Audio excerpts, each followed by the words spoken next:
Hello everybody, good evening and welcome to the United Stands. I'm Mark Goldbridge and this is your latest Manchester United news, and I've got a few urgent issues for us to discuss tonight. The international break is here, the transfer window is closed, and I've got a massive list of things that I've accumulated from the back end of last season all the way through the summer and at the start of this window that we can now start to discuss instead of talking about midfielders, goalkeepers or anything else. There are big things for us to discuss as a community. Indulge me, I won't get through everything. It is your show. You might bring other things in as well.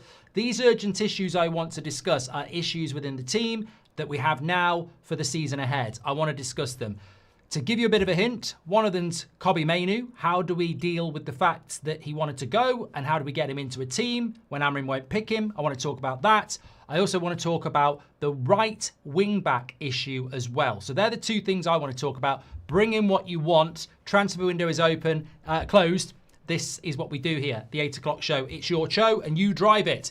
I just put the fuel in the car. But before we get into anything like that, we've got something a little bit topical to talk about, starting off with, right? People thought I was being sarcastic on my X account today. Basically, it's come to pass that Grimsby Town selected an illegal player against us last week. The player was registered a minute too late to play that game, 1 minute past 12 instead of by the 12 o'clock deadline. He came off the bench around 75 minutes into the game and he took and missed a penalty. The FA have fined Grimsby Town and Man United have got 5 days to register a complaint. They're not going to do it. Grillo17 says it's an L move if we want to replay. I disagree. And look, this is the beauty of opinion. I don't care. I'll mention this in the Aftershow tonight. You know, this opinion war. But I've always been of the opinion that you're entitled to one. Where's the opinion, please? You can disagree. You can bloody disagree. But people telling you you're not a United fan or, you know, you shouldn't be allowed to talk about United. I mean, freedom of bloody speech, mate. I think, correct me if I'm wrong, we're shit. You know, I think we're shit based on last season, yeah? We can all agree on that. We're also broke. We're also sacking half our workforce. We can't afford a midfielder. But you know what? It's fine for Grimsby to break the rules. Now, I know it's embarrassing. I accept that. But if Man United had won that game with a goal from Benjamin Sesko from the bench and it came to pass that we'd registered him a minute late, do you think everybody would go, it's all right. Don't worry about it. It's fine. You know, it's fine. Oh, we'd be out. We'd be kicked out of the bloody tournament. We would be out of the tournament. My issue with this is, if you break the rules, you break the bloody rules. We're out the bloody Carabao Cup and we need money. We need relevance. We need these games. And United are going to sit there on some moral high horse going, at the end of the day, we lost on a penalty shootout. We were well beaten. Let's not do anything. We lost on a bloody penalty shootout. The guy came on for the last 25 minutes. You're telling me he couldn't have had a bloody influence? The deadline is there. You don't wait for the deadline to register them. You've got hours before the deadline and they missed it. They missed the deadline. I don't care whether it's 10 seconds, 10 minutes or 1 minute. They missed it. I'm sorry. Are we not a club in jeopardy? Have we not got our own issues? I don't really care what anybody says about, oh, it's morally wrong or we'd be really sad to do that. He was on the pitch for 25 minutes. He shouldn't have been there. They'd have had 10 men. I'm joking about that, by the way. They would have had somebody else. But my point is, who knows if he wasn't on the pitch, might have won the game. So shameless, yes, I am shameless. I don't really care. I don't really care what anybody thinks. Did they break the rules? Yes. Why are we not contesting it? Why are we not contesting it?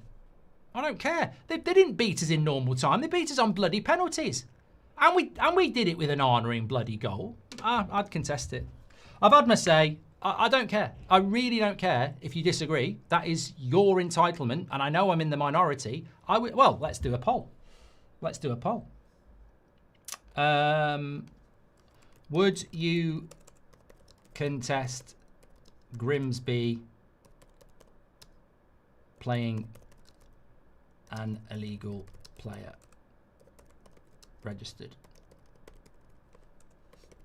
Let us know. Let us know. Why would you do it, Mark? Because Man United comes first, and the day I give a shit about rivals or the Premier League or the Carabao Cup League or whatever, I don't care. I don't care about any of them. They don't care about us. If we can get back into that tournament on legitimate grounds, did they cheat? Yes. Don't care whether it's a minute late. Sod it. I really genuinely don't care what people think. I would do it. And yeah, boo-hoo Grimsby, but if you break the rule, you break the rules. Look, I had to do a speeding course. I was 2 miles over. I'm 2 miles over. You know, you've had all the time to register him. You did it a minute late. Tough. I don't care. I really don't. Look, we're not contesting it anyway, but I find it quite funny. We must not be contesting it because we know they won't get kicked out. Because if you're telling me Man United were told if you contest it, we'll be back in the tournament, we'd be idiots not to. So we obviously can't get back into the tournament even if we contest it. If we could, I bloody would. I'm not contesting it because they might get a bigger fine. I don't want them to get a bigger fine. I want them to get booted out. I want us to get back in. You're telling me if you knew contesting it would get us back in or get a replay, I'd do it. Play it this week. Do you think, Mark, Liverpool got away with it in 2019, so they had to be consistent. However, if it had been Grimsby in 2019, I bet the outcome would have been different, says Glenn. I don't think contesting it from United's point of view would get us back in it. But if they did, I'd contest it. Do you think we'll have any activity in the winter window? Parker, I really don't want to talk about the transfer window tonight. Really don't want it.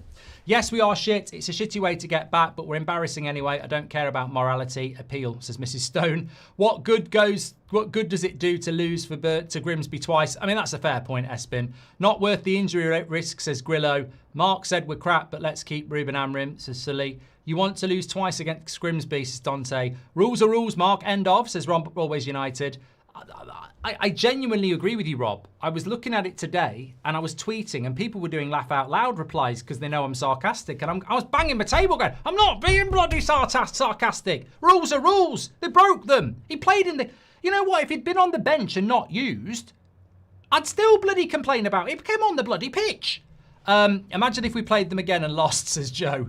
Like you did to me yesterday. I have the clip, says Evan Whelan. Daniel Carrillo, thank you very much for joining the Members Club. Reading between the lines of our transfer window, do you think Sir Grim was too involved in buys, e.g. Lammens over Martinez, says Paul Cassidy. Amorim is not sacked because he's good looking. Oh, God. Oh, God. Did you see what Carragher said? Oh, my God. You know what? I am giving an opinion here on a tweet. I didn't see the actual clip. But people are saying pathetic. I don't care. We're pathetic. I don't care. I'm not bothered. It's my opinion. I'm allowed it. Call me pathetic. So what Natty's talking about here, and I will come back to the Lammens one, is Carragher basically said something along the lines of, if Amorim wasn't charismatic and good looking, he'd probably be sacked by now. Wow. I mean, you know, that's you know, and you're not meant to judge people by their looks.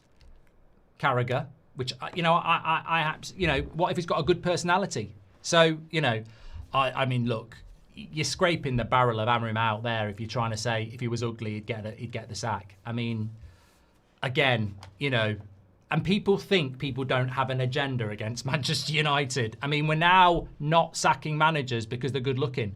I don't know. Can you take about the now on match of the day?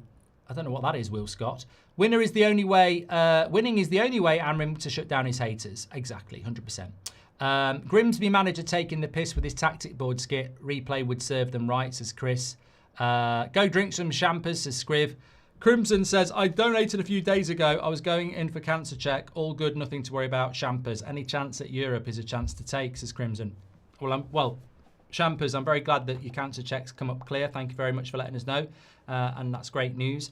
Yeah, look, you know what? If there's a chance to get back in the Carabao Cup, why would you not take it? Obviously, we know we're not going to be allowed back in. I think if we appealed it, they're still not going to let us back in. But I'd appeal it if there was a chance, definitely. Paddy says it's like the offside rule. You're either on or off, sometimes even by a pixel. EFL Cup is a way to European football, and we needed it desperately, says Paddy. It's hardly a cheat, is it? It's just timed what we are doing. It's a lack of prep. I wouldn't class it as a cheat, says Neville. Hi, Mark. Did the player in question have a material impact on the game? If not, then what's the difference? Man United have to be the bigger club. Agree. Of course he had a bloody material impact on the game. He was running around for 25 minutes in a Grimsby kit. Of course he did. He shouldn't have been there, mate. You know, and people say he missed the penalty. If you run around for 25 minutes, did he make a block? Did he track a runner like somebody else wouldn't have done? You know, did he mark somebody in a way that someone else wouldn't have done? There's loads of ramifications that you could say in that last 25 minutes he made a difference. And we are desperate, yes. We're a very desperate football club. The Big B says, I haven't sent my transfer window, but I'm rating it 5.5 out of 10. I'm happy about the signings apart from the midfield issue and outgoings, but timing was very crucial to the rating. Yeah, Big B, just to close the transfer window off, I give it a 5 out of 10. I said it was a nightmare for Amorim because he needed a midfielder and he didn't get one. Some people don't really understand the complexity of context and explanation. We spent an hour and 45 minutes going through the whole window last night. I would urge people to watch the video and not run off their mouths on a title. It was very detailed, it was very granular, it was very community-led, and I absolutely agree with you. You know, a transfer window is not about, we got Mbeumo, Cunha and Šeško, who are brilliant signings, and that makes it an 8 out of 10. A transfer window is, what were the holes in the team? Goalkeeper, midfielder, not really been filled. If Lammens isn't a starting goalkeeper, as is coming out today, it's not really been filled. And also, when were the signings made? Mbeumo and Šeško are not fit, are they? So I think there is context there, 100%. Liverpool got away with it, so they will as well. Okay, let's move on. We've had a couple of things to say there, and I want to get into a few things. I want to talk about Kobbie Mainoo at the start of the show. So basically, I'm really excited now. I love September to Christmas. It's my favourite time of the year. I woke up this morning, thank God. Every day I go, thank God. No, I woke up this morning, I went out into the garden with the dog, and it was a nice, clean air, autumnal, clear morning, but autumnal air, and I thought, here we go. Autumn's here. The transfer window is shut. The autumn's not here yet. Summer is still here, but I like this time. You know, the transfer window hipsters piss off. The real community stays, and we get to talk about the real things where we bed in and get ready for the season. So here we go. And look, you might bring some good topics in. I've got about 30 things I want to talk about. We probably won't get through them all over the international break, but I've got a couple for you tonight. I want to talk about the right wing back, and I want to talk about Kobbie Mainoo. And the brilliant thing I love about this community, for all the criticism, is that we're the longest, we're the best, we're the biggest, and we debate. We do debate. There is no, I'm this, everybody be a disciple. I love the fact that people don't agree. I love it. As long as it's not abusive, it's great, because that's what makes the world go around. As I said, I would appeal that Grimsby thing. I thought I'd be in the minority, actually. 53% of you would contest it. 47% of you wouldn't. So I want to talk about Kobbie Mainoo. I saw a story today, I think it was Chris Wheeler, Daily Mail. Napoli pushed hard to get him, wanted to reunite him with Scott McTominay and Rasmus Højlund, and they did push hard to get him on loan. I don't know whether Mainoo was open to doing it, but he obviously wanted to go on loan, so maybe he would. Man United shut it down. What do we do now with Mainoo? That's what I want to know. I'm a huge fan of his. I'm not a huge... I look at that midfield, and I don't want to talk about signing a midfielder because it's gone. And one thing you'll learn about me if you're new is I'll moan about something, but when it's impossible, you just got to get on with it. The Europa League final was an absolute shit show. Disgrace, embarrassing. Even Amorim's tactics were shit. But when you wake up the next day, it's gone. You can't change it. You've got to deal with the aftermath. And we've got to deal with the aftermath that this is the midfield that we're going to go with. And we've got to try and get through this season with Casemiro, Bruno, Ugarte and Mainoo. Now, Bruno, to me, is not a midfielder and will probably play every week. Casemiro, to me, doesn't have the legs and he's going to leave next summer anyway. That's two things that, to me, are a big turn-off. And his wage. He hasn't got the legs for it and he's not going to be here next year. I want to build, I thought we were building something for the future. I thought patience was key and the future would be bright. So I don't really want to see Bruno and Casemiro as our midfield two this season because there's no future in it. They both could be gone. That's stop. You know, how can you not buy Ollie Watkins and go for Šeško because he's young, because you don't want to go short term? How can you not buy Martinez and go for Lammens because he's young and you don't want to go short term? But then your midfield two is going to be Casemiro and Bruno who are gone in 9 months. So I want to see Mainoo in this team. And it is an urgent issue. Like, he wanted to go. We said no. Put him in the bloody team. If we really are about patience, and we clearly are, Šeško's a project, Lammens is a project, Dorgu is a project, Yoro is a project. Mainoo needs to drop into that midfield and be a bloody project. He wanted to go. We said no. Put him in the team because Casemiro's gone in 9 months. I want to see Mainoo in the team. And I think the conversation I've seen over the last sort of 24 hours has been, oh, Mainoo's staying, that's great. But no one's talking about what we're actually going to bloody do with him. Like, some agree that he had a right to go if he's not going to play. It's a World Cup year. Now he's staying and we haven't bought a midfielder. He's got to be the project for me. There may be criticism around the way he plays, his inconsistency, whatever. But my opinion, and I throw it to you, we've basically forced him to stay. We've got 2 midfielders who ain't very good and are going to be gone in a year. You've got to get him in the team. If Lammens is going to start playing and he might make mistakes because he's young, and Šeško's going to play up front and he might not settle because he's young, and Dorgu's going to be a work in progress as well, get bloody Mainoo in the team. So that's my statement on Mainoo. He's here. He's got to fight now, because if he wants to go to the World Cup, he's got to get there in a Man United shirt. Give him the opportunity. Because I think with Mainoo, maybe he's had his head turned. Maybe he wanted to go on loan. He wants to go to the World Cup. If he's going to go to the World Cup, he's got to do it in a United shirt. I think we need to empower him now. We need to empower him and give him opportunities. There is no Carabao Cup. There is no FA Cup till January. There are only Premier League games. I think we've got to go with him. We've got to trust him, really. Sam Brock says, what if Mainoo's form has dropped and his physical robustness has suffered because he's been overplayed? He's still a youngster. Let us not forget, says Sam. Alex Wynn says, I've just seen Pratman, Mark. Mate, I don't even know. I don't think I can put it on Twitter. I really want to put it out there, but I can't. I think I'm going to put it on my Instagram story later. It's one of the best creative things I've ever... I saw the baby one of me today, slagging Onana off. It's like a baby AI me in my studio with glasses. I don't normally stop a show to talk about this, but the Pratman stuff's brilliant. It's absolutely brilliant. I've been sent a couple. One of them's on a loop, and I watched it for 5 minutes last night. Yeah, I don't even know how you find it, but I just got sent it. Lammens. So Blake's given us an 11 here. So I'll come back to that. Naval says, what is the toxicity at United in the club? Don't know. I don't know that there is any toxicity in the club. Surely with Cunha and Mount out for a while, it'll be... What are you talking about? What are you talking about? They're out for a while. Cunha was walking normally after the game. I've not heard anything on this. We need to find out, actually. So David Benson says, surely with Cunha and Mount out for a while, it'll be Bruno and Mbeumo at 10. There's space for Mainoo. That's a good point, David. Good point. Although we have no confirmation on their injuries. Sam says, done that one. So Blake's given us his starting 11. Lammens in goal. Yoro, Maguire, De Ligt.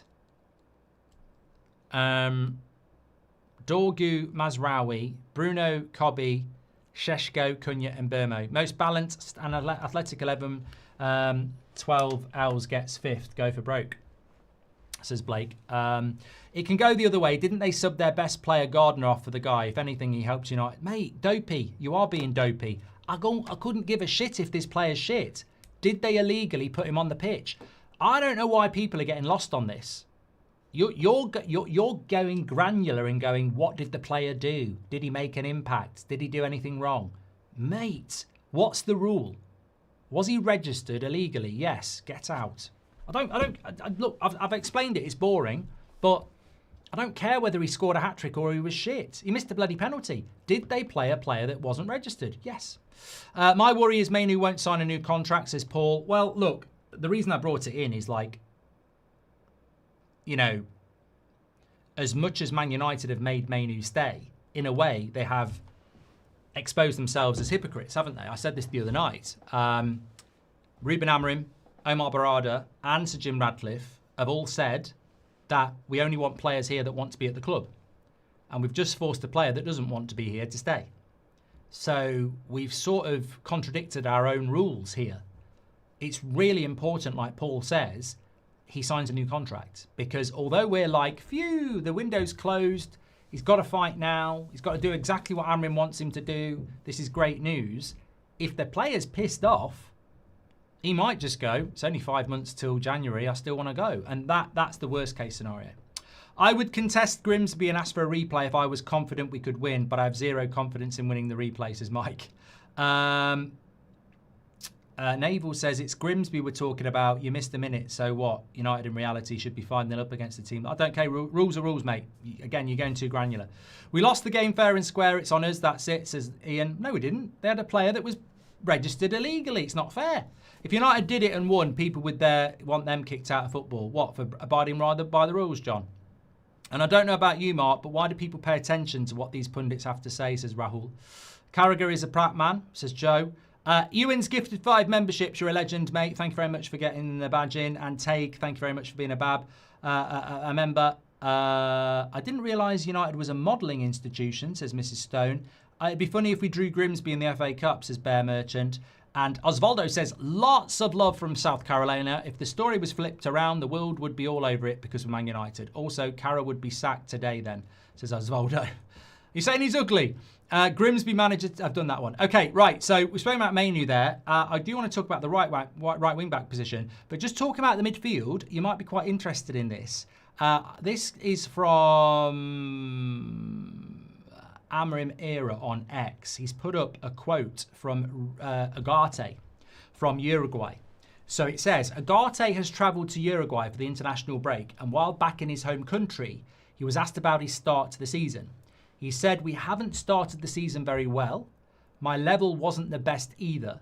We have to be realistic and honest. But I'm very confident. I have a very good relationship with the coach. I'm working well, and I'm very excited and eager to earn a starting spot. So, look, I hope Ugarte's not been very good at the start of the season. You know me. I retain faith in players for as long as possible. And the track record of that is mixed. You know, when you are loyal and you do give players, especially new players and young players, time, you know, sometimes you get it right, sometimes you don't. I mean, Dorgu was getting absolute pelters between January and May. I said I think he's a good player and he'll get better, and he is. Rasmus, I said I believe there's a good player there. He's no longer at Man United. So, look, what I'm about to say doesn't mean it's going to work. And I find it funny that people do pontificate like they are the oracle. No, everyone's guessing. You know, if you want a life lesson in anything, anywhere, nobody's got all the answers. Some people are just very good at pretending they do. In relation to Ugarte, I think there's a good player there. I think there were good games last year. This is a player that before we bought him had the best stat for, you know, recoveries. There's a good player there. But again, like many players before him, they're regressing in a Man United shirt. In this environment, they're regressing. So he's got one more year. Like, you know, the transfer window's shut. Same with Ugarte. The transfer window's shut. We're never getting rid of him till next summer. He's got one more year. The same as Anthony, the same as Rasmus. This is his final year. And he's got to try and turn that around. At the moment, the worst thing is happening. No one's talking about him. Some people have given up on him. But I hope he can turn it around because he's one of 4. He's 25% of our midfield. One injury and he's starting games. So hopefully he can come back. But I do think the international break is well worth a mention. I saw pictures of Ahmad with the Ivory Coast today. I don't think Ahmad's had the best start to the season. Ugarte's not had the best start to the season. Sheshko's not been fit. And Burmo is only just getting fit. This 2 weeks not only benefits us and our, you know, mental health. That transfer window's shut and there are no Man United games for 2 weeks. I think it really benefits us in fitness of our players. There are certain players that are injured, like Cunha and Mount. 2 weeks is 2 weeks of whatever injury they've got deleted. But also there's a few players that are just not match sharp, not in good form. They can go off to an environment where they're more comfortable and hopefully come back fresher, better, more productive, fitter, happier, more productive, especially in the case of someone like Sheshko. So I'm hoping this international break will help us out a bit because remember when we come back from it, we've got 2 really difficult games, Manchester City and Chelsea. So yeah, I'm hoping that can be helpful for us. Zach says Ugarte has the legs. He is quick for a 6. He's very quick, Zach. I think where Ugarte is struggling is a little bit like Fred. And I remember Troy Deeney saying this when he was at Watford. When Fred got the ball, they knew to swamp him because his first touch wasn't great. And I think with Ugarte, teams are doing exactly what they did to Fred. They know that his first touch hasn't been great and they're swamping him. And that is, puts more pressure on him, really. The player made a clearance, did 4 passes and won 2 ground duels. That's impacting the game. We must appeal. It's disgusting, says Jack. The Dream Hunter says, have you talked about what happened to the women's team regarding their sport accommodation? It is a shame United is dead. I'll be honest with you, the Dream Hunter. I perused it or saw it briefly somewhere, and I don't know the facts, so I can't jump in and say it's disgusting. But I think it was something to do with the flights they were on were shit, and were going to take ages to get back, so they ended up paying for their own. Man United aren't the only club to treat their women's team badly in relation to accommodation, training facilities. We're not the only one. That doesn't mean it's okay, but there's not many football clubs out there that value their women's team as much as their men's team. I think that's wrong. I think if you're going to have a women's team and you're going to integrate it into the name of Manchester United, then you should do it properly. Women's football is a growing sport. It's a very popular sport, and that's going to continue to be the case. Neglecting it because it doesn't make you money yet, is short-minded. But that's what happens when you're a commercial football club. And Man United aren't the only commercial football club. We're a business, not a brand. I've started doing the Bundesliga highlights live now because I'm loving the interaction. Those crowds are incredible. I just can't believe you're watching Cologne or St. Pauli or Hamburg or Wolfsburg or Stuttgart. And these are the equivalents of, Crystal Palace, Everton, Aston Villa. The crowds are incredible. There's flags, there's jumping around. It's just so unrecognisable to Old Trafford. And you think, we've got amazing fans. Why don't we have this atmosphere? Because football in the Premier League has just become so commercial. We've lost touch, and that's why you get these stories like that. Like, if our football club was half owned by the fans, it'd be a very different football club. But it's never going to happen, is it? I would put my hand on my heart and say I never really understood the benefits of fan ownership until I started watching the Bundesliga closely. It's incredible. It's incredible the relationship these fans have with their club. It's a membership, and they feel it's their club. I would do anything to get behind that for Manchester United. I mean, it would be incredible, but never going to happen, is it? Because we're 50-something% owned by the Glazers. They're never going to get bloody good atmospheres at Old Trafford, are they? Martinez has missed 100 games in the last 3 years for us. Shaw 113 and Mount 50 in 2 years. This sub 50% availability should mean their exits no matter how they play, says Hitton. It's a controversial thing to say, Hitton. It is a controversial thing to say, but I do agree with you. I think that it doesn't matter how good you are. You could give me prime Vinicius Jr., and if somebody said he'll play 1 game in 10, I'd say, please give me Harvey Barnes. If Harvey Barnes will play 8 in 10, I'll take him over Vinicius Jr. Because no matter how good you are, the best ability is availability. And we do have a few players like that. I mean, when it comes to Mount, I'm praying that this injury is not bad. When it comes to Luke Shaw, I'm praying that he keeps staying fit. When it comes to Martinez, I'm praying there's not a third injury. Because if there is, it's over. Like, he's missed the last 2 seasons with 2 bad injuries. He can't miss another one. But we are on tenterhooks with those 3 players especially because they are good players. Whatever anybody says, they are good players.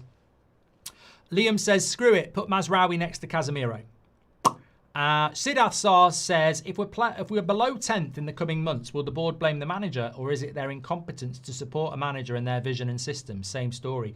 There was a bit of a conspiracy theory yesterday, Siddharth. People were saying we clearly had £60 million to buy Baleba because we had £60 million and we've not spent it. So there's £60 million there. Do you think they're keeping it back as part of the payoff for the new manager and paying off Amorim? I mean, I genuinely do believe that they will fight tooth and nail to keep Amorim no matter what. I hope that's what they're going to do. I don't believe that conspiracy. There are articles saying we signed Lammens instead of Martinez because of Sancho. Not complaining because I do rate Lammens, but given we need him now, it's frustrating we couldn't get Martinez because of bloody Sancho, says Aditya. We will never...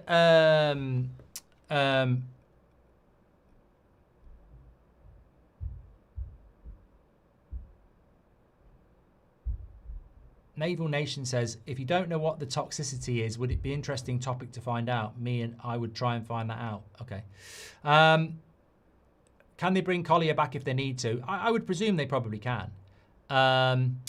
We should have signed Emi Martinez and Lammens and loaned Lammens back to Antwerp, but with our board, that could never happen. At the end of the day, you wanted a goalkeeper and we got one. Champers, says Tom McBride. I've just watched Pratman on TikTok, laughed my ass off, says Bounty Hunter. I've never agreed more on ball than I do with Mark, says Even P. And I just want to go back to that point there. On the Sancho thing from Aditya. We will never find the truth about what happens with any transfer, really, because, you know, I don't know anything about what happened with the goalkeeper. I know, you know, as I've said, we've got a very good source in the club and we've had some really good stuff, but you're scratching the surface. You take what you can and you don't get everything. I mean, I would love to message that source and say how bad's Mountain and Cunha's injury, but I know they wouldn't know. I know they won't know it because I know they're not there around that. But there are certain bits that you do get. I don't know why we chose Lammens over Martinez. I saw the rumour that it was to do with Sancho, but I've got to be honest and fair. Who's doing a swap deal on the last day of the window? Can you remember Mkhitaryan and Sanchez? That went on for weeks. You're doubling the work. Swap deals are really difficult to do. So I don't believe that there was a Sancho-Martinez swap deal going on. Sancho still went to Villa on loan as well. And he was only ever going to go on loan. I really don't believe that Sancho stopped the Martinez deal. You know, we could all jump on it, and there's a lot of things to blame Sancho for, but I don't think he stopped that deal happening. I think United did what they did with Šeško and Watkins. They've gone for younger resale value than going for experience, no resale value. I think that's what it all came down to. And you know, we've got to back it. There's no point in me saying anything about that anymore. I said my piece yesterday. I back Lammens. I hope he's going to work out. But what I do find interesting about Lammens, and I suppose it's an urgent issue in itself, is that a lot of the stuff coming out today, and I missed it in the morning show, but a lot of the stuff coming out today is that he will be the, he won't be the first team goalkeeper. He's one for the future.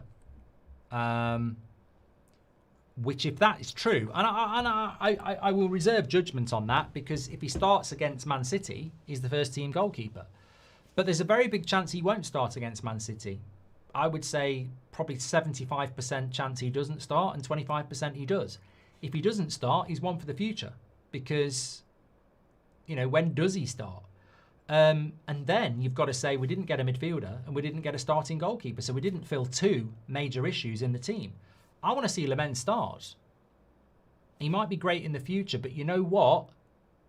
There's loads of people that are going to be great in the future. What about the now? What now? We need a goalkeeper now. So I want Lammens to start, but there's a lot of people saying he won't be starting. He's one for the future. In which case, we didn't solve the goalkeeping issue, did we? Because one for the future isn't one for the now. So, what the bloody hell have I done here? Have I broke it? Yeah, I have. That's lasted about 4 days. It's not. Don't worry, it's not a condom. I just realised. Oh, that lasted 4 days. Who would do that? No. Look, basically, what it is, it's a Smurf hat. No, it's you wrap it around like that, and it goes on your heel, because I've got an injured heel, and it had really good Amazon reviews. But it snapped in 4 days. So that's going in the bin. Waste of time. Going back to what we're saying there, if Lammens doesn't go in goal, we haven't solved our goalkeeper issue, have we? Interesting. Let me come back to the chat. Emery is going to rocket Sancho into pieces. Bad loan, says Liam. You know what? Just to give you my opinion on that, because I don't really have opinions on Jadon Sancho. You know, I've sort of checked out there. I thought Rashford for Villa was an interesting deal. I thought Asensio for Villa on loan was an interesting deal. I really think they might have messed up with Sancho. You know, they've had a bad start to the season. You got to work hard at Villa. I don't see that working. I really don't think that's going to go down well. I know loads of Villa fans as well. I could see that going really badly wrong. But I hope it goes right, because at the end of the day, I like Aston Villa as a football club. And, you know, it's beneficial for us if Sancho does well. You know? One thing I've noticed as rival is the media use United as a yardstick for controversial matters, but never say what the root cause is, says Naval. He's obsessed with the root cause. Naval, you need to get your detective hat out and find out. Mark, you saying that Bayindir is our number one, God help us as bounty hunter. Well, by process of elimination, if Lammens is not our number one, and I hope he is, but a lot of stuff coming out today from the club as well, is that Lammens is one for the future. He is not a starting goalkeeper. Now, they might be doing that to lower the pressure, but you know what? Our next game's Man City away. I think it could be Onana, it could be Bayindir. I mean, Onana should never wear a Man United shirt again. We're talking about appealing the Grimsby, illegal player registration. But if Bayindir had played that game, we'd still be in the tournament. He's a much better penalty stopper, and I think he'd have got that cross. So Onana should never play for Man United again. That should never happen again. But as I ended the show this morning, the anticipation is that one of Bayindir or Onana will be gone by the time we play Man City.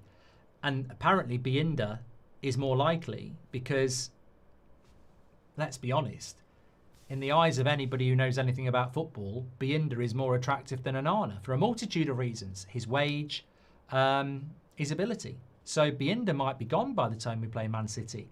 So if Lammens is not the starting goalkeeper, that means Onana's back in goal, which is incredible, isn't it?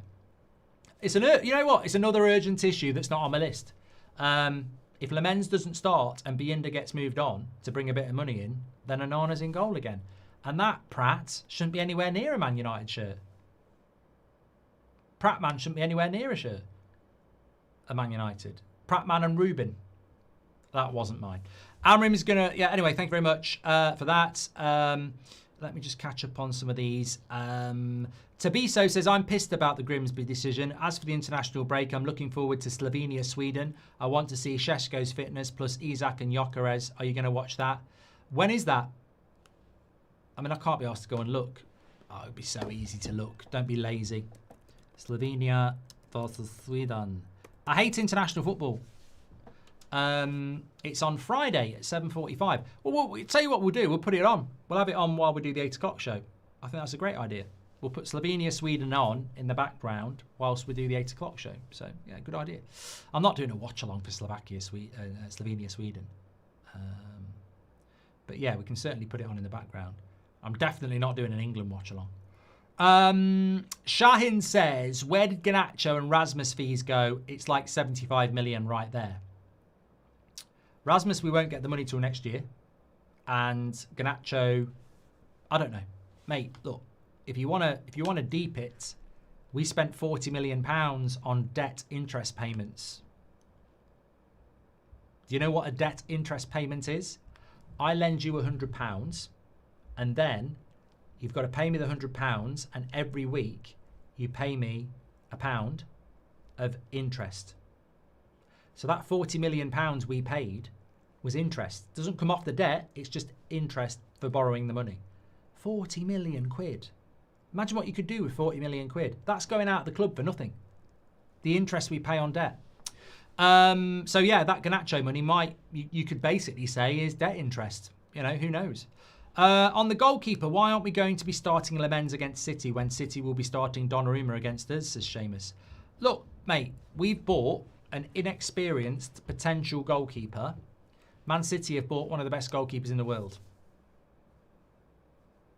If we'd bought Martinez, he'd be starting against Man City. If we'd bought Donnarumma, he'd be starting against Man City. We've bought a young up-and-coming goalkeeper who hopefully will become the next Donnarumma or the next Courtois. But whether he's ready to start that... I mean, I'd put him in. I'd put him in. We put Dorgu in at 20. You know, he's young and inexperienced. I'd play him. And if he makes a big mistake, I'd say, look, this is the decision they made. We need to back it. Even the Scottish leagues has better atmosphere, in my opinion, says Jack. I know bigger scale, but the Grimsby situation is like Palace demoted in Europe. They didn't feel sorry for Palace and let them remain in competition, says Algie. Yeah, I mean, Palace was, again, just a deadline thing, wasn't it, as well? I think that there's a case to answer, but I think United probably haven't appealed it because they know they won't be allowed back in. But what's the point in having a rule if it can be broken, you know? If there's a deadline to register your players, like the Premier League have it, every Friday there's a deadline. If you don't register them before midday on a Friday, they can't play in the Premier League. Now imagine that. Imagine that. Man United play Man City. At 1 minute past 12, Man City register a player late. He plays against Man United for 30 minutes. Do you think the Premier League go, that's fine, that's absolutely fine? No. The rules are there. Doesn't matter if you break it by an hour or 10 minutes. You know, the rules are there. Sell the women's team and Bruno for our midfield, says Liam. Saw something today that Berbatov is working with Sheshko in training. Hopefully will help his progress, says Alex Wynn. Thank you very much for that. Ugarte, I've done that one as well. I do have time, so I'm going to do it. De Gea's debut was against City too, says Shahin. I believe that definitely Evra's debut was against Man City as well. So yeah, there's a few. Pratman does whatever a Prat can, says Jack. Thank you very much for that. I'm a problem solver, says Naval. It's just an interesting topic for everyone else and interesting for me. I'll stop now. Thank you very much for your super chats tonight, mate. Appreciate it. Can I just say, the transfer window is shut. 20,000 people tuning in. We've got loads and loads of shows like this planned. I've got a big list of stuff I've been accumulating over the summer. Urgent issues and other things to discuss. But I just want to say, what a community. You know, we get our detractors, we get our lovers, we get the positivity, we get the negativity. But the popularity of it is a secret sauce like McDonald's Big Mac sauce I will never, ever give to people. But I know what it is. And ultimately, one thing I will say is that the ability to be honest and firm in your opinion is a very valuable attribute in life, because even though people don't necessarily agree with you, as long as you're capable of holding a conversation and acknowledging other people's opinions, I think you're onto a winner. And you know I'm in the minority about the Grimsby thing, but I don't care because that's my opinion, and I completely understand that some of you think it's embarrassing and we shouldn't be appealing it, and you know this, that, and the other. I get it, but I disagree. And you know, you will disagree with me. I will disagree with you. I completely understand, but that's what conversation is. And going back to 10 years ago when we started this, I said, you know, one of the big things about the United stand is I want you to disagree. It's great if you agree, but I want you to disagree because I know myself that when I'm having a debate with somebody and I disagree with them, it gets me thinking. And as long as I can understand the other person's view, it will solidify my view and I will learn new things. It's really important to be able to debate and listen and disagree. It's brilliant for your brain. People don't understand that because they're too busy going swipe, swipe, swipe, or, you know, they want to be a sheep. No, there's no sheep here. It's opinion. And it's never allowed to be toxic. And if it is, I'll apologise. I've called people morons in the past. I've said you're not a real fan if you want the manager to be sacked. I've lost it, and I will lose it, and I will put my hand up. But like the transfer window, as you know with me, and I think a lot of you are like this, I think it was a nightmare, that transfer deadline day. I think not getting a midfielder was a joke. I don't think we've solved the goalkeeper issue if he's not a starting goalkeeper. But the window is closed. I've had a sleep, and we go with what we've got. And, you know, I will be there every week hoping that we win. And when we do win against Brentford with a McTominay winner, or we win with a Bruno penalty, and people are coming on, United fans, saying, it's embarrassing, you know I'll be there cheering, I don't care. A win is a win. So, you know, there's your United fan. for you, because I think ultimately the first super chat we had of the night is that the only way Amorim's going to shut the haters down is by winning. And a lot of us want him to do that. But I think it's going to be a roller coaster this season. I think there's going to be times where we'll win and go, look at what we're building. And there's going to be times when we lose and people are going to come in and try and break it all down. It's going to be a very challenging season. I don't think it's going to be as bad as last year. I don't think we're going to be in 15th, although it's not impossible.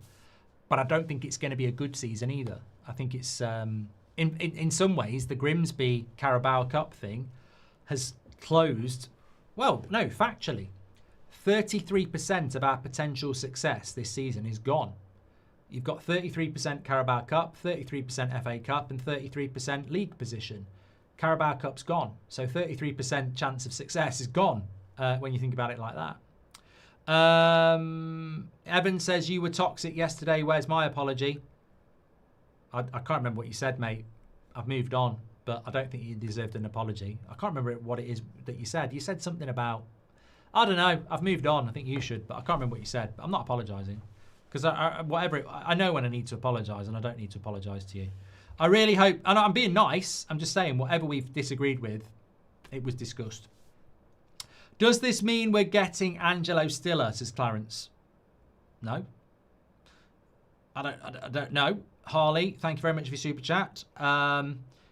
Hi Mark, do you think with all the unnecessary spending they have run down the budget enough to not have to knock down Old Trafford, and they will find a way just to upgrade because it will be cheaper for Sir Jim?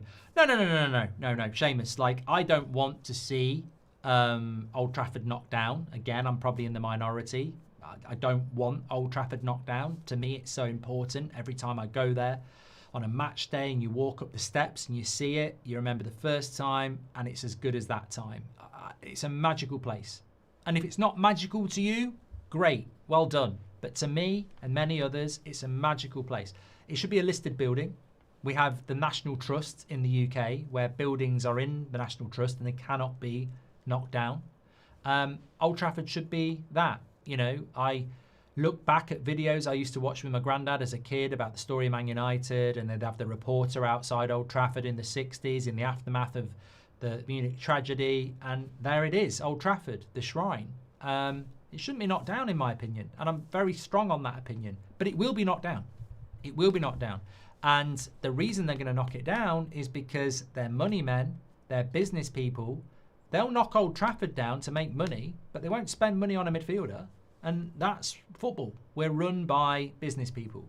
The Glazers are in no rush to get us a midfielder when we need one, but they'll bulldoze our Old Trafford tomorrow to build this regeneration project that's going to, you know, keep them and their family well fed for years and years and years. So there's no way that the debt or, you know, reduced transfer opportunities is going to stop us leaving Old Trafford. We will 100% be knocking that down.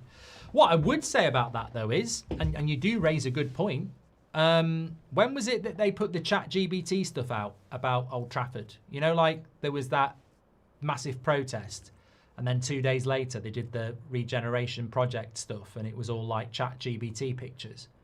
Was that like March? Did they do that in March? We've had 6 months nearly, and they've still not done anything. This is meant to be built in 2030. It's going to be 2026 in 3 months. 3.5 months, 4 months. I genuinely thought that they were going to... I thought they would have started by now, actually. I mean, somebody in the chat said that's not going to get started for at least 18 months. And I thought, well, it's not getting built for 2030 then, is it? But yeah, I've not heard anything about it. I personally think it was put out. I got told they rushed that out very quickly because the protests were gathering momentum, and they knew that by putting that out, it would, you know, basically dilute the protests, because some people would be very excited by a new stadium, which they were. Look, you know, Beth will admit she's really excited about it. You know, there's people I know who are very excited about it, and that's fine. That's what I'm saying. It's fine. I'm not falling out with them. And I won't be chaining myself to Old Trafford when they knock it down. I'm not a bloody tree hugger. I just don't agree with it being knocked down, but I understand it's going to be knocked down. But there is no projection of when that's going to happen. It was almost like a bit of PR. We're going to do this. These are the pictures. When are you going to do it? Not now. So I don't know when it's going to happen.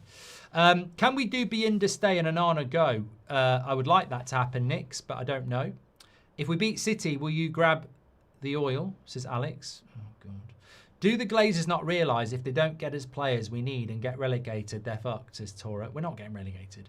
Belabor and Stiller next summer and we're sorted, says Emil. Did you see Martinez said about not joining United, says Pablo? I haven't seen that at all. Can somebody get me that quote? I'd love to know where I could find that. I'd read that out. Steve Johnson says, I meant an extension of player power. Thank you very much.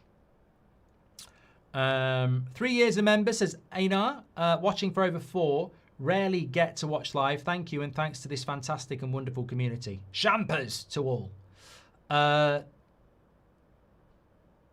Skip to my Lou says, I really hope we play Lammens against City. He's young, but if we're going to play Onana and risk losing anyway, I'd rather lose with Lammens and give him experience to grow. Me too.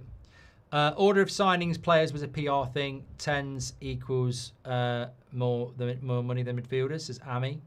I'm not a supporter, but caving in to Mainoo's demands, not an extension of player power, since they know the board is likely to cave in, says Steve Johnson.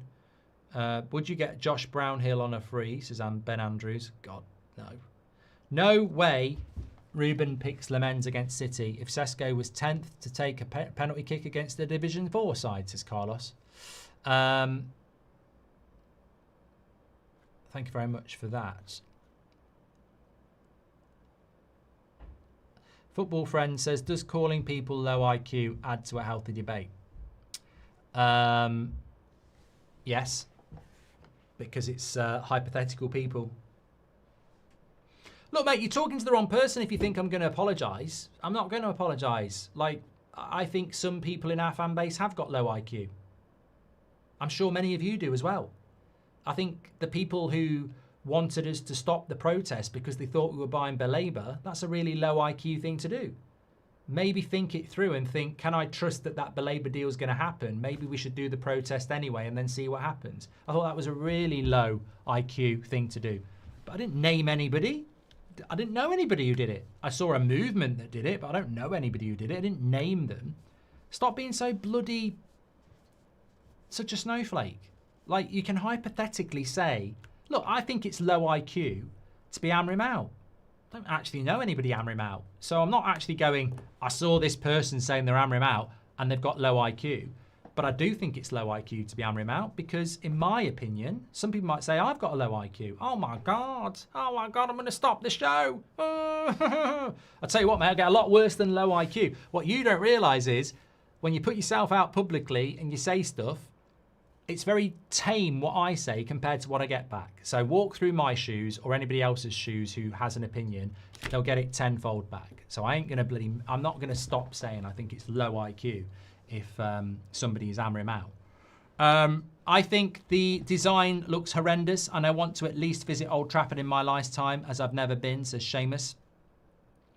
Naval says the rules are there, but are they there to be implemented? I don't think so. Like a gap filler, it's there for the sake of being there. It's just a pointless rule that's barely used to fill in, says Naval. Okay. I didn't get on to right wing back, unfortunately. We've done 2 urgent projects tonight, goalkeeper and Mainoo. I've got a lot more things I want to talk about over the week anyway, so we can go to right back tomorrow if we get time. Because obviously it is your show. Evan, what did you say yesterday? You can't come in here going, you said I've got low IQ. What was it you said? You keep dancing around the bloody dance floor. Get on the dance floor and tell us what you said. I don't remember, mate. So, what is it you're so bothered about that I said yesterday? Because if it was on the evening show, that's probably one of the best shows we've ever done. We broke down the transfer window from start to finish. Glazers, Ineos, strikers, midfielders. It was so great. I don't remember what you said. So stop being, living in the shadows and tell us what you said that I disagreed with. Because we're all waiting now, desperately, to know what you said. Jack says, here is my Onana parody song. Pratman does whatever a Prat can. Drops the ball, wrists of jelly, every shot goes in so easily. Look out, here comes the Pratman. I didn't get the tune there, did I? Would you do a Sir Jim stand-up sketch for charity, says Carlo? I don't think it'd be very funny. Yeah, I don't think it'd be very funny. To be honest with you. I want to know what Martinez said. Can I find it? Martinez. Emmy Martinez. This could be groundbreaking. He's 33 today.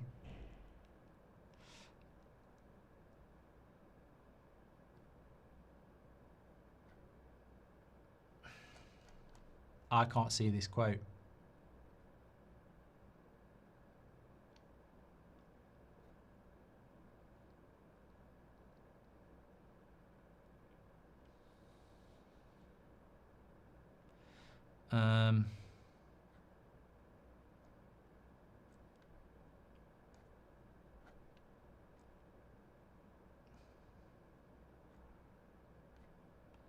No, apologies. I can't see anything there, which is a shame. If we would have done the protest, we definitely would have got Martinez and Baleba. I'm glad you said that, Nishant, because you know what?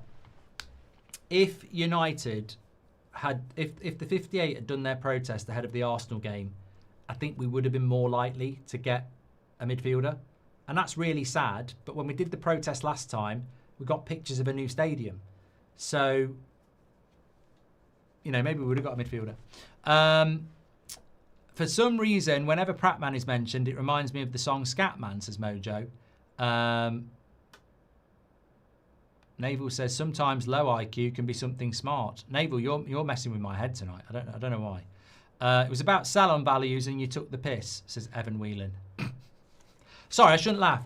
Oh, look, Evan, I think I vaguely remember it now. Sorry. I'm not apologising for it. I'm saying sorry, I vaguely remembered. Did you say something about it had been a good transfer window because we'd brought players in with sell-on values?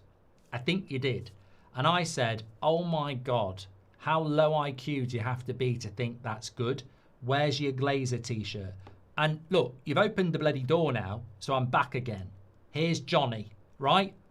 If there is a United fan out there celebrating the prospect of sell-on values for players, then you have to be bloody low IQ because you're meant to be a Man United fan. Why would I get excited as a Man United fan who've seen us always try to win the league, win the Champions League? The standards of Man United are the same as Bayern Munich, Juventus, Real Madrid, Celtic. We are an elite football club in relation to the standards, fans and status, regardless of who owns us and what the sewer they've taken us to. There will never be a day where most Man United fans are going to go, like Evan, I think we've done really well because we bought players with sell-on value. Well, whoopee-doo. Why would I give a shit about a player having sell-on value? Why would that make me excited? Oh, we bought Lammens and in 3 years he might go to Real Madrid for £100 million. Oh, we bought Šeško and maybe he'll go to Bayern for profit. I don't want him going anywhere. Ronaldo to Real Madrid, I couldn't sleep for a week. I don't want him to go anywhere. We're Manchester United. There is no sell-on. They come to us and they stay here. If we're a bloody selling club, we're done. We may as well be Everton. I've just realised Evan might be the biggest rage baiter ever and I've bitten. But if he's real, he's got low IQ. If he's rage bait, he's got high IQ. High IQ. We don't know. We don't know. It's in the air. Jack Glance says, sing it to the tune of the old Spider-Man thing. Why would I sing Pratman to the tune of Spider-Man? You do it to Batman, because it's Pratman. Okay, great show tonight, though. I really enjoyed it. Oh, Evan's back again. That wasn't my point. I meant if we sold Martinez in 2 or 3 years, there'd be no value, whereas if Lammens didn't, at least he'd be young and movable. You've not rescued yourself there. You've thrown on your striker to try and score at the end, and he scored at the wrong end. That's not... that doesn't. So I put Martinez in goal, who is a proven top-class goalkeeper, and in 2 or 3 years, he's got no resale value. But I buy Lammens, who doesn't do really well, and then I can sell him. But what about Martinez doing well for 3 years and Lammens doing fuck all? Doesn't make sense. Sorry. Right, end of the show and then an after show. Thanks for watching. Make sure you smash a like and subscribe. We're here every night at 8 o'clock, every morning at 10 o'clock and 2 o'clock. So loads to get involved with and lots of conversation. I'm so glad the transfer window's shut, by the way. So many other things I could have got into. Typically on an 8 o'clock show, I applaud you. You've driven the show into areas I didn't know we'd go. Love that. Thank you very much to Evan as well. Big shout out for him. He actually made it interesting. And that's my whole point. Evan, I applaud Evan and his low IQ. Or high IQ, if he's a rage baiter. I applaud Evan, actually. This is your hater, right? I actually love that. I love the fact that he's come in and generated a bit of passion in me.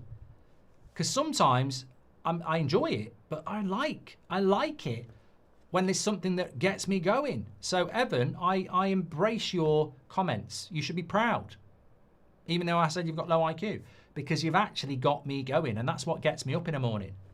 You know, I actually like to feel passionate about something, and you stirred it up. And that's the whole bloody point that people, this what, you know, right, after show. Okay, sometimes I feel like a sandwich, right? You've got toxic positivity pushing one way, and you've got negativity pushing the other.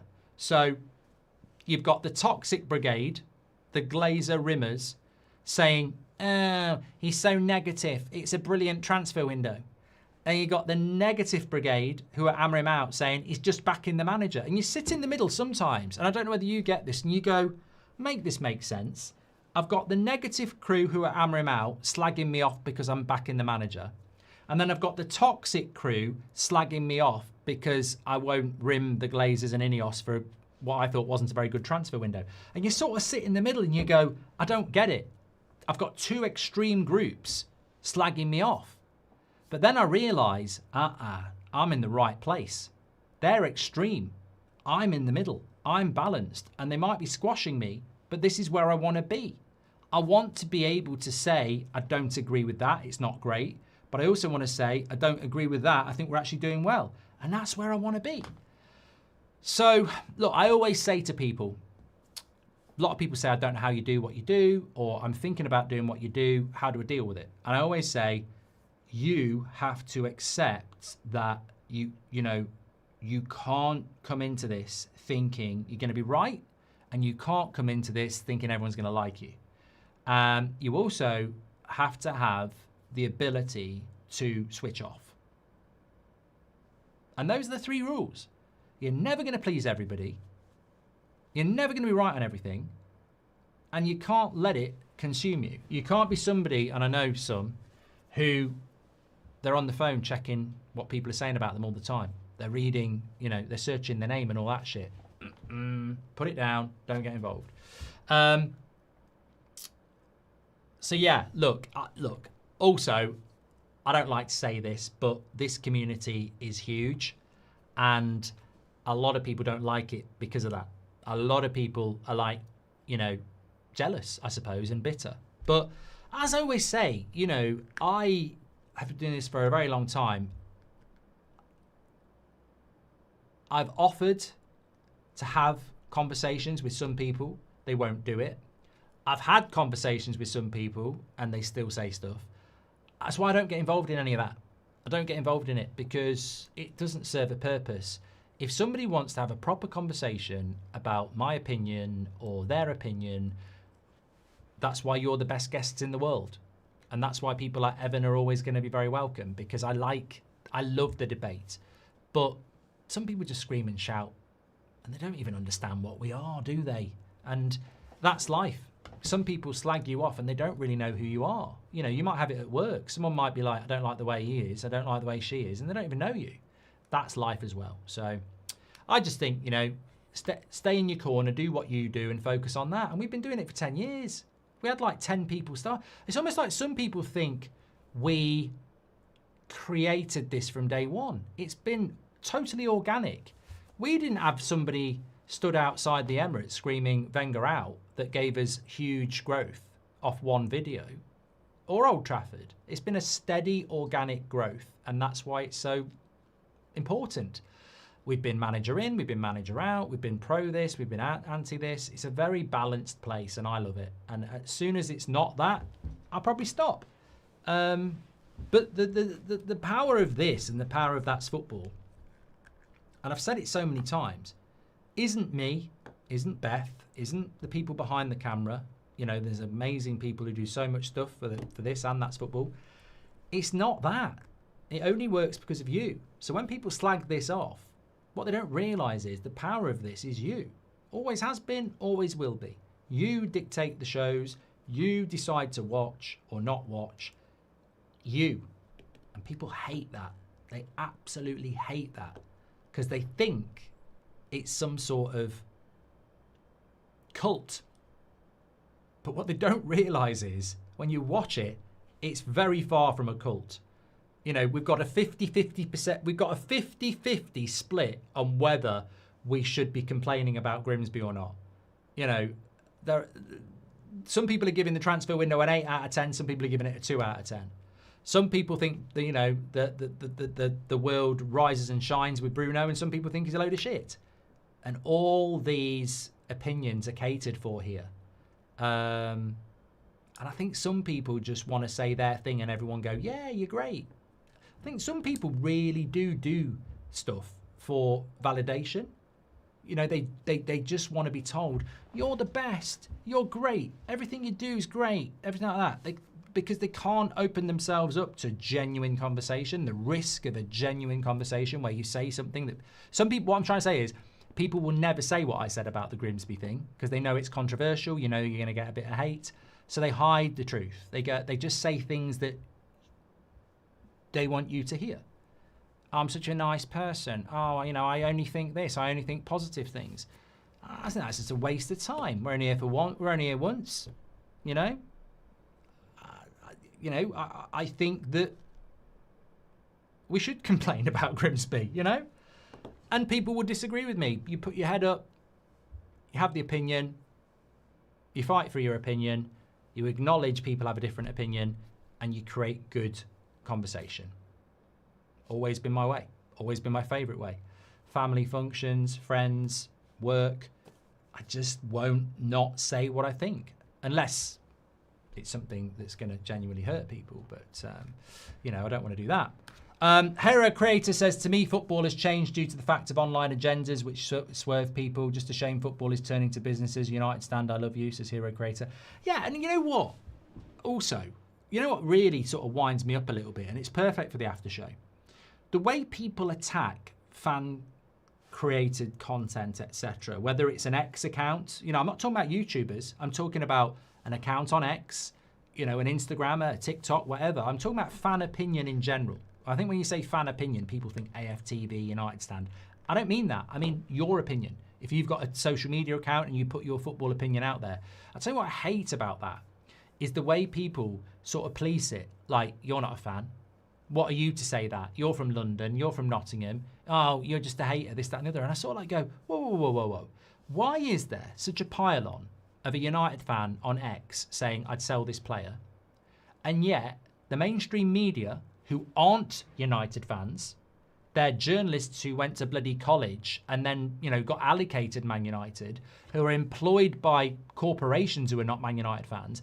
They can write any old shit with much bigger audiences, and it's fine because we all grew up with that. It's fine for a journalist to pretend about leaks and, you know, give low player ratings and spread shit, you know, and lie and make stuff up day in, day out. They'll get left alone. But a United fan, who's a United fan saying, I think we should sell this player. Oh, you shouldn't be doing that. The hypocrisy is hilarious. It's hilarious how the mainstream have been doing it for years and people let them get away with it. But a fan isn't allowed an opinion. A real fan is not allowed an opinion. It's madness. And that's all of you. You know, you'll have been a victim of it. You'll put a tweet out, you do an Instagram post, you do a TikTok, whatever, and people will be coming for you going, But a journalist or a mainstream company, fine, absolutely fine. And it makes me laugh. Makes me laugh because if there's anybody that's opinion actually I respect is a fan. Now, I don't agree with Ricky and his Bruno stance. But I respect Ricky. I love his conversations about football, but I don't agree with him about Bruno. Never have. It's not a problem. Still have a drink together, still get on. Some people take things way too seriously. Thanks everyone for watching. Appreciate it. There was a time. Here we go. Football Friend says there was a time you called people who wanted to replace Ten Hag with Flick low IQ because they're both disciplinarians. How does this make you feel? Doesn't make me feel anything, mate, because as I've already said, I'm not always right, and I have an opinion. I think I've answered that for you there, haven't I? I love people like you who, you know, I call you fence sitters. You basically sit on the fence waiting to clip people up or find an old tweet or try and humiliate them. But you're not going to humiliate me or anybody else because I've never professed to be right about everything. I just have an opinion and I'm passionate about it and I'm not going to apologise for it. And I'm not going to go back with hindsight and say I think I was wrong because I'd be betraying the person who said it. I have an opinion. If it's not right, so fucking what? Because I tell you what, I'll say what I said at the start. The people who act like they're right, they're doing a bloody good job because they're not going to be right about everything. Nobody is. Everyone's got an opinion. We've all got one. We won't always be right. Props to Evan. Understand the point but disagree. There's pros and cons to everything. Players coming in should be good enough to stay for life, says Jose. We shouldn't be buying players and getting excited about sell-on value. It's the Chelsea model. Sir Jim loves it. I hate it. Why would I, as a Man United fan, be more excited about a young player that's got sell-on value than a player that's ready to go now for the next 3 years? I will always go for the player that's ready to go for now. Sir Jim Radcliffe would have never sanctioned the Robin Van Persie signing. 1 year, won the league. Mic drop. Good night. Speak to you all later. No, I won't end it there. But that's my point. Like, I want Man United to win. I don't need Man United to win with a player that's going to be here for 8 years potentially, but's not ready now. Sometimes you need a Van Persie. Sometimes you just need someone who gives you 1 year. Sometimes you give somebody who gives you 3 years. But we've as I said yesterday, there's an element of our fan base that's become accountants, you know, monopoly players. Football is football. Football is passion. Football is winning. Football is risk. Football is now. That's what I grew up with. Not projection and sell-on values and potential. That's Chelsea. Why are we doing that? Like, I want players that are here now, right now, making us better. If they can come in now like Cunha and be here for 5 years, great. But if it's a choice between somebody that's like could be good and have big sell-on value in 3 years or somebody who's ready to go now, let's go now. Let's go now. Robin Van Persie. Right, I'm going to get off. Brilliant comment, brilliant show tonight. Thank you very much. I just want to give a shout out as well. 51% of you would not contest the Grimsby playing an illegal player. 49% of you would. Thank you very much for getting involved in that. I expected to be in the minority. Do most people call you Mark or your given name? Mate, it's really mixed, and I don't really care. There's a story behind that. Some people still think they've uncovered it themselves 10 years later. I respond to both. It doesn't bother me, really. Watch when he goes, then we'll have a proper... I don't know what Evan's on about. Okay, thanks everyone for watching. Make sure you smash like and subscribe. Brilliant show tonight. Every 8 o'clock shows. So good at the moment. Just as an aside, we did the Bundesliga highlights show today. Get yourself in this. Be an early converter. You can watch week 1 and 2. Week 2's come out now. We've got the games. We've got the goals. We've got the highlights. We've got top 5 goals. We did it live today on That's Football. So get yourself over there. Get involved because it's growing by the time. And I'm just going to say, the atmospheres are incredible and the goals are incredible. Like, I hope it's going to be like it every week. I'm sure the atmospheres will be, but the goals, wow. Wow. Garassi's goal didn't even get in the top 5 of the week. It reminded me of Cole and York against Barcelona. The finish was brilliant. The link-up was brilliant. Check it out. Thanks everyone for watching. And also, I think there's players there that United should be looking at. Speak to you in a bit. Take care. Back at 10 a.m.